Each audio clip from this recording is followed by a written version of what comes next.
Genghis Khan crore crore মানুষ হত্যা করেছিলেন। এর সংখ্যা এত বেশি যে যা পৃথিবীর আবহাওয়াকেও প্রভাবিত করেছিল।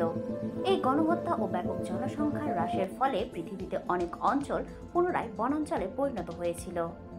চেঙ্গিস খান মূলত বিশ্বজয় এবং দখলের জন্য পরিচিত হলেও নতুন এক গবেষণা বলছে তার সাম্রাজ্য জলবায়ুর ওপর গভীর ছাপ রেখে গেছে।